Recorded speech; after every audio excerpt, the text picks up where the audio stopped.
Hey Tenno, want to max out your standing with the Quills in just minutes without worrying about your gear? Whether you're new to Warframe or a seasoned veteran, I've got a simple, beginner-friendly strategy to help you quickly reach your daily standing cap. You don't need a high-tier AMP or top-tier gear. This guide works for everyone. Let's get started.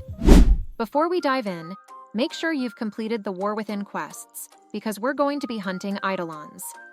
Even if your AMP isn't fully upgraded yet, don't worry. You'll be playing a support role, making this method perfect for any skill level.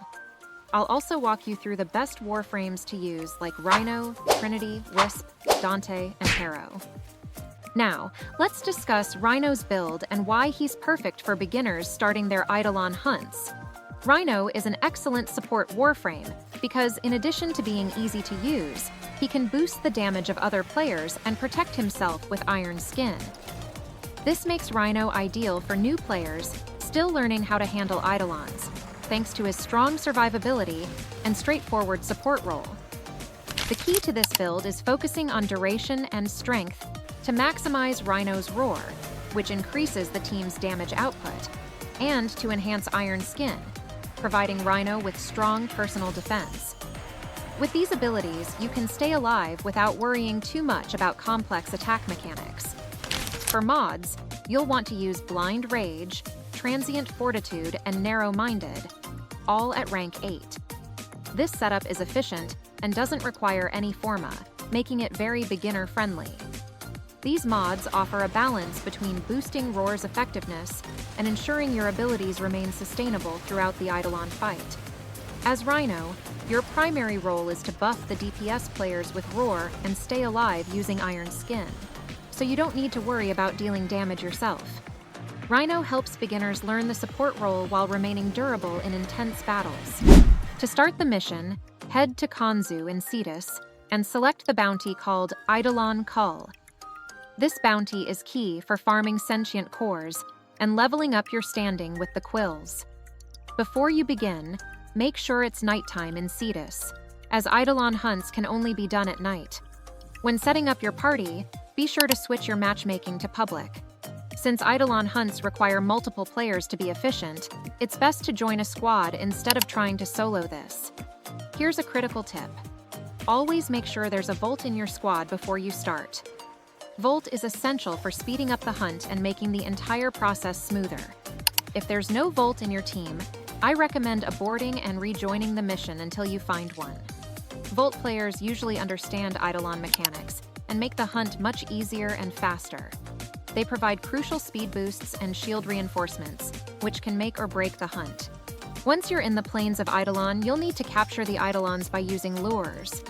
For the Eidolon Teralyst, you'll need 2 blue lures, while for the Eidolon Gantulyst and Hydrolyst, you'll need 3 blue lures each. These lures are key to holding the Eidolons in place and capturing them. To charge the lures, you need to kill 3 Vomvalysts near them. Vomvalysts are small sentient enemies that spawn around the Eidolon. If you're having trouble spotting them, enable enemy highlights in your settings to make it easier to see them. Once the Vomvalysts are down, the lures will turn blue, indicating they are ready. I'll also provide a map showing all the lure locations across the plains of Eidolon to make it easier for you to plan your hunt. For the first Eidolon, the Teralyst, the process is straightforward. When the Eidolon spawns, your job as Rhino is to buff the DPS players with Roar, and if you're handling a support role, help take down those pesky Vomvalysts to charge the lures. Once the Eidolon is captured, make sure to collect the Eidolon shard that drops. Afterward, head over to Garatote Lake to summon the next Eidolon, the Gantulyst. Follow the same process. Buff your team, charge the lures by killing the Vomvalysts, and be careful to avoid being staggered while in operator mode. It's crucial to keep those Vomvalysts in check, or they'll interfere with your team during the hunt. For the third Eidolon, the Hydrolyst, you'll repeat this process again. Buff your DPS, clear the Vomvalysts, and stay alive. And don't forget to loot all the sentient cores that drop during the fight to maximize your standing gains. After the final Eidolon is captured, you'll be rewarded with a combination of flawless and exceptional sentient cores. Typically, after all 3 Eidolons, you can expect to walk away with around 17 flawless sentient cores and 18 exceptional sentient cores. The entire process should take about 10 to 12 minutes if done correctly, making it an efficient way to farm standing. Once you're done, head back to Quill Onkko and Cetus to exchange your sentient cores for standing with the Quills. This method will quickly max out your daily standing cap, letting you focus on other things in the game.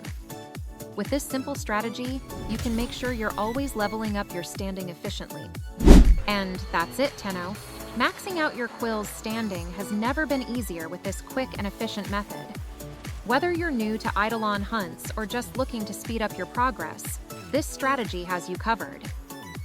If you found this video helpful, don't forget to like, subscribe, and hit the notification bell so you never miss an update. Also, if you have any other strategies or questions, drop them in the comments below. I'd love to hear from you. Thanks for watching, and I'll see you in the next one.